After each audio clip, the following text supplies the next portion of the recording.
Dans une vidéo, je t'ai parlé de gastroparésie. Je t'ai expliqué que c'est finalement un problème d'estomac lent, de lenteur de l'estomac, en fait, de problème de vidange gastrique. Il ne s'évacue pas bien comme il faut. Mon gastro m'avait dit que je souffrais de ça. Notamment, il m'avait dit aussi que j'avais une gastrite réactionnelle chronique, ce qui pose problème pour digérer des repas normalement, c'est-à-dire qu'en fait, j'ai l'impression toujours d'avoir une satiété qui arrive rapidement, ce qui pose problème pour avoir vraiment faim. Tu manges et puis d'un coup, tu n'as plus faim. Ou bien des petits problèmes. Il y a des aliments que tu ne peux pas manger comme du chocolat. Ou bien il y a même des boissons comme le thé, le café, j'ai fini de le prendre, donc au petit déjeuner, je ne peux pas le prendre. On me disait de faire des petits repas, des petites collations au cours de la journée pour que l'estomac puisse mieux digérer. Ça ne marche pas du tout, il vaut mieux, je me prends mes 2 repas, donc midi et soir. Bref, donc on m'avait dit que je souffrais de gastroparésie. J'ai vu un document qui disait que dans le cas d'une atteinte du nerf vague, mais il y avait d'autres causes possibles, et notamment la sclérose en plaques pouvait être incriminée. Et j'étais étonnée de me dire pourquoi j'ai l'impression d'être la seule à avoir cette gastroparésie alors que je ne suis pas la seule à avoir la sclérose en plaques. Et puis là, ce matin, il m'a dit, bon, j'ai parlé parce que je lui ai demandé des explications entre pourquoi on disait avant que j'avais une dyspepsie fonctionnelle, et maintenant on parle de gastroparésie. Est-ce que ça veut dire que c'est comme si on disait que vous avez des douleurs à l'estomac, des dyspepsie fonctionnelle, et plus particulièrement c'est une gastroparésie. Est-ce que vous pensez que je souffre de ça depuis des années? Parce que moi, les problèmes digestifs, ça remonte à Berlus-Lirette. Et là, il m'a dit, bon, j'ai parlé de gastroparésie, mais dans votre cas, il n'y a pas d'altération de lésion du nerf vague. Alors, je commence à plus comprendre. Non, mais en fait, en gros, ce que j'ai compris, c'est que il existe d'autres nerfs, des nerfs périphériques, qui seraient plutôt à incriminer, parce que moi, je n'ai pas de raison. Comment il m'a dit ça? Oui, il m'a dit aussi que c'est plus au niveau des intestins que ça posait problème, que les intestins étaient plus innervés que l'estomac.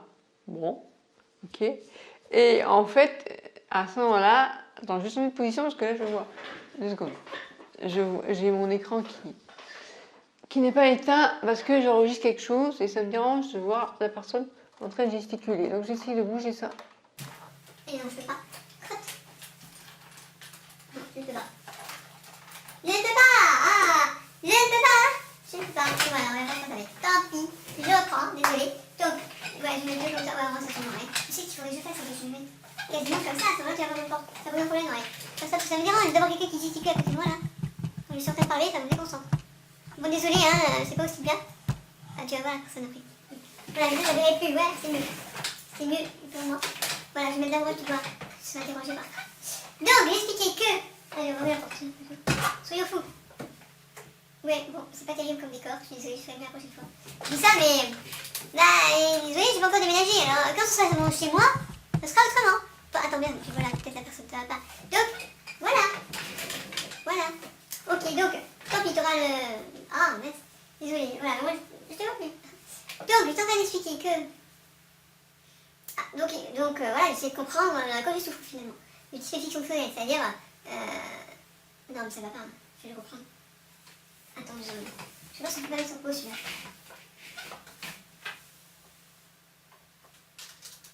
Comment contrôler ce truc-là, hélas. Ouais, je peux mettre sur pause. Super.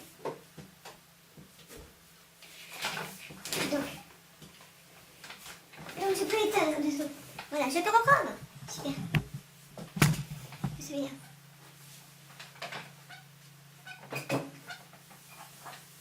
Alors.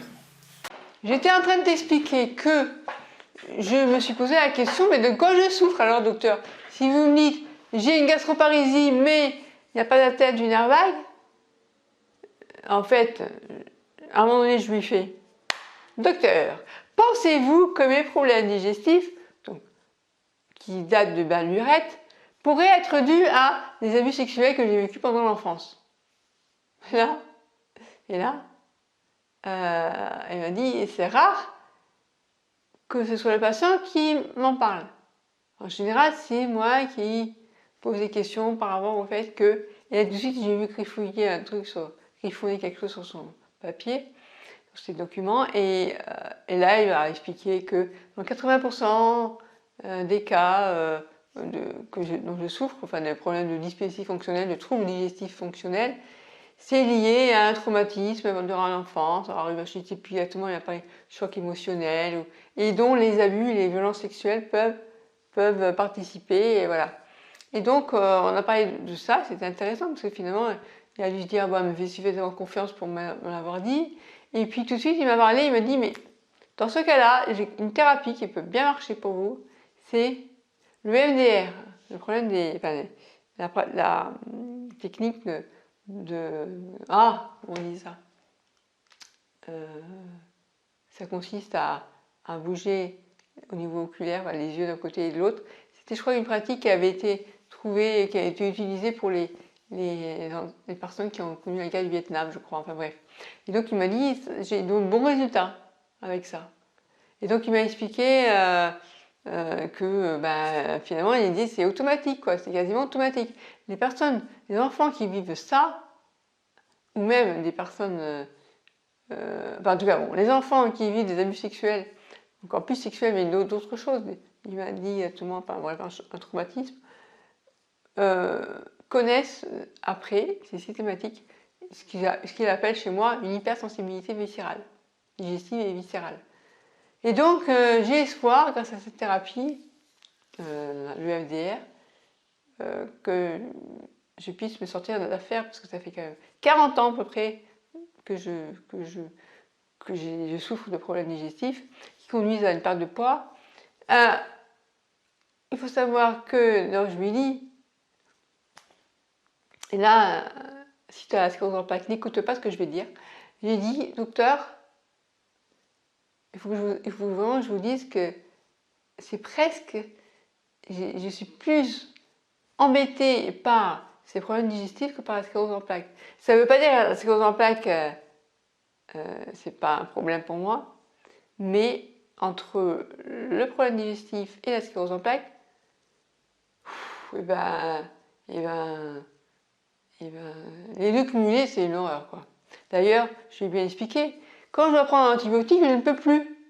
Et là, il m'a dit, pour les supplémentations en fer, et ça, je vous donne l'astuce, il m'a dit, prochaine fois que votre médecin généraliste vous dit que vous avez un problème de carence en fer, dites-le moi, je vous fais une ordonnance de prescription de perfusion, parce que ne prenez pas par voie orale, ça va vous constiper, c'est... Non. Et donc, heureusement, je ne l'ai pas fait tout de suite. J'ai essayé de manger différemment, bref. Et au bout de 2 mois, mon niveau de taux de fer était revenu à la normale, donc je n'ai pas pris cette supplémentation en fer. Il me dit, il ne faut pas le prendre. Voilà. Comme l'ultra-levure, si vous avez la diarrhée, il ne faut pas la prendre non plus. Sinon, ça vous... Donc voilà. Donc j'ai appris que les intestins étaient plus innervés que l'estomac. J'ai appris que la sclérose en plaques pouvait avoir une incidence sur, donc apparemment, je pense sur ce nerf. C'est ça que je comprends pas. Ouais. Au niveau des intestins, mais l'estomac, pas trop. Et que mon vécu durant l'enfance, le choc, les traumatismes, etc., peuvent avoir vraiment une grosse implication au niveau hypersensibilité viscérale et digestive. Donc ça me donne un espoir, je me dis, je vais faire une séance ou 2 ou 3 ou 4, je ne sais pas combien il faudra de séances de MDR, et si ça pouvait me soigner au moins de ça, je pourrais reprendre du poids, et je me dis, tiens, non pas 20 kilos de plus quand même, 10 kilos, soyons raisonnables, quoique ça me ferait 63 kilos si je faisais 20 kilos de plus. 50 kilos ça serait bien, t'imagines, 53 kilos, parce que quand j'ai repris un peu de poids, j'avais pris 8 kilos, donc j'étais montée à 47,5. J'avais pris un peu de fesses, un peu de seins, bref, c'était sympa. Et là, j'ai reperdu et je suis descendue à un petit 43. Bon, alors l'été dernier, je faisais 40, même pas 40, tu vois, pour 1m66. Donc ça me donne un espoir, pour une fois que un médecin annonce une bonne nouvelle. Et ça me rappelle ma mère qui m'avait dit, quand on avait diagnostiqué une maladie, je me suis dit, ça y est, enfin, on va pouvoir la soigner. Et non, alors qu'au moins, là, bon, on va voir.